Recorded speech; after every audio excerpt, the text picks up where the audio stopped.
Well, hello, everyone. It's good to see you again. It's Angela Gill here from the MHP Foundation.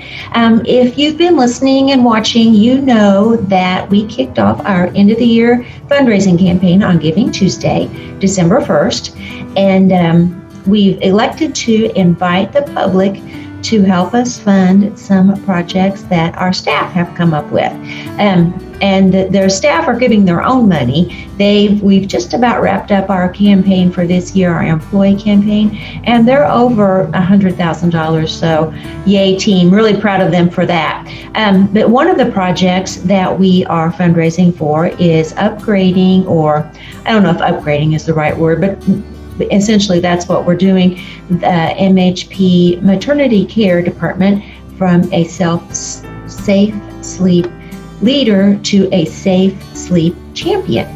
And we've looked for patients to talk about the things that are happening, these projects, and how they've impacted them. And lucky for me, I work with someone, her name is KaLeigh, and she's here with me today, who was impacted by the Safe Sleep program at MHP Maternity Care. And she's here to tell us about it. It's a pretty neat story. So KaLeigh, why don't you tell us? Well, like Angela said, I am her next door office neighbor, and I had my little girl in June. I was in at the office for my last day working. I was off one day, and then the very next day I had my little girl 3 weeks early. Very unexpected. And with that came the natural stresses of having a firstborn, my very first baby, and then she was itty bitty. And being a new mom and all of those stresses, I was just worried sick. And one of the things that really concerned me was SIDS. It's one of the most terrifying things I think can happen to any mom or any family. But MHP was fantastic in making sure that I knew the ABCs of sleep, especially since this is our very first child. And those ABCs being alone, on their back, and in a crib.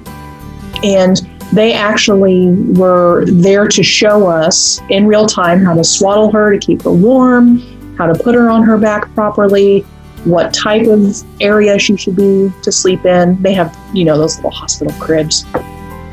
But at our house, we really didn't have space for a huge crib. We wanted her to be in the same room with us. So we had a cribette, and we were kind of worried that may not be the best thing to have.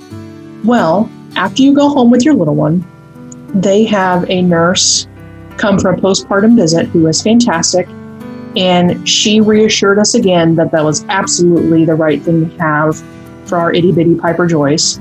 And that's actually what the Safe Sleep program wants to give to new moms if they need, which will make them the maternity care champions, is offering them those cribettes. So I thought that was really neat, and I felt a extra personal connection there. Yeah, I think that's pretty neat too. It just flips together like a puzzle piece that's meant to be. Mm-hmm. And so tell us now, how's your Piper Joyce these days?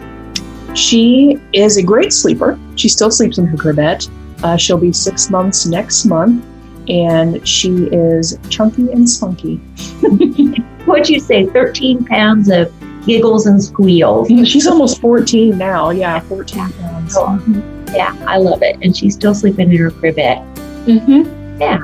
And we still follow those ABCs of safe sleep, even though she's almost 6 months old. Yeah, that's great. That is great. And they taught you that. They did. From the first minute she was born. It was great. Mm-hmm. Yeah. So thanks, KaLeigh, for sharing your story with us today. And I hope it inspires some people. Well, first of all, I hope some people learn some things about safe sleep for newborns and infants. And I hope that it will inspire people to think about giving to help support this program and the others that our employees have designed. So thanks very much, and everybody have a great day.